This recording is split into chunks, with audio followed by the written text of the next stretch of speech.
This video comes from Andrew Klavan. The title, Canceled Conservative Artist Wants to Save the World with Beauty.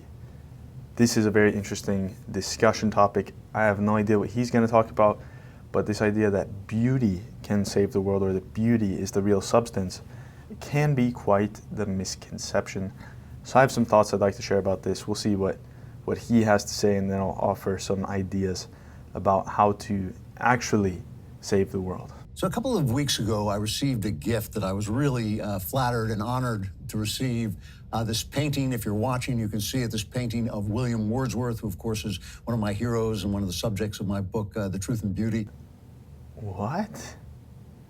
I wonder why he likes this painting. I get it that he received it as a gift and okay, but yeah, I was expecting something very different from this video. It's really a terrific painting. It's just incredibly dynamic and colorful. Incredibly dynamic and colorful. I wouldn't say that's very dynamic at all. It's pretty flat. He was voted Artist of the Year, and shortly thereafter was blacklisted by the New York City art world, because he is one of course, many artists who are being blacklisted for not basically pulling the leftist card. This is clearly political. Andrew Klavan is obviously more so motivated by the politics of everything that's going on.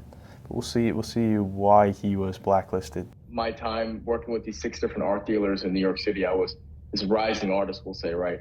And I was essentially in social camouflage about my conservative and traditional values and getting heavily vetted, but eventually got to the point where I started to speak up and stand up for what's right. And obviously that did not line up with the ideological plantation of the woke narrative in New York City. Okay, aside from what he's talking about, I think it's kind of funny that, if you see the painting, maybe there's some political figures, but these types of paintings where it's kind of just like a mural with all these different figures, it's not that powerful. Like, it's, to me, I don't think this could be something where you could just say, okay, this guy is so politically motivated. Aside from maybe there's some historical figures in there, it's not actually storytelling. There's nothing to really follow. It's just everything is kind of blending together. You know, when I was kind of kicked out of Hollywood, nobody ever said to me, oh, we can't stand your politics. In fact, many times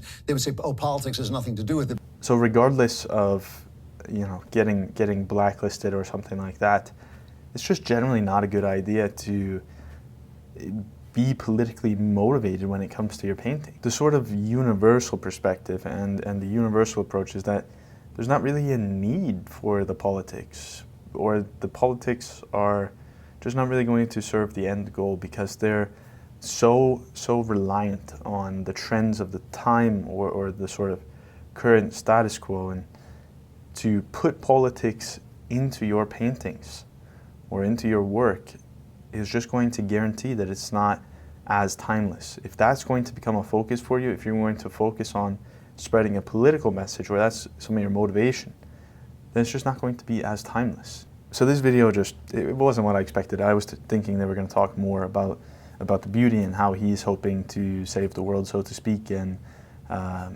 it's very political. What I think is really interesting here, this discussion about beauty and is beauty going to save the world? And the problem is that you get a lot of vague sort of ideas about what beauty is and what that can represent. So you get paintings like this man's, no offense to him, no hate to him. He's an artist, and it's obviously not made to be in the classical style. But the problem here is just that beauty by itself is not enough. That's not enough to move people. That's not enough to convince people. That doesn't really give you an emotional response. I mean, you have these sort of vague murals with all these different figures that are kind of just meshed together, and that's what he does, I guess. But it's not storytelling. That's my problem here, is that it's not storytelling.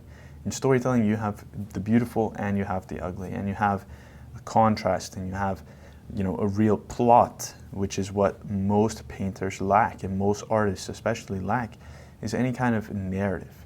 So that's really the discussion that I wanted to have here is to talk about the fact that beauty by itself is just not good enough. To just make something beautiful, to just have a beautiful figure or a beautiful face, it's not good enough. It's not really going to move people in the same way as a real storytelling painting will. It's worth considering in your own work. How are you going to move people? What's your end goal? How are you actually going to show this on only the surface without having to talk and explain about it? And to me, the only way you can really do that, and I think the only logical way, universally speaking, is to put it in terms of story. It needs to have a narrative. So I hope that makes sense. That's a really important idea when it comes to actually making paintings that will move people. If you have any videos you would like me to react to, if there's anything you'd like me to talk about, feel free to just leave that in the comments. I read all the comments. And with that being said, thank you so much for watching and have a great rest of your day.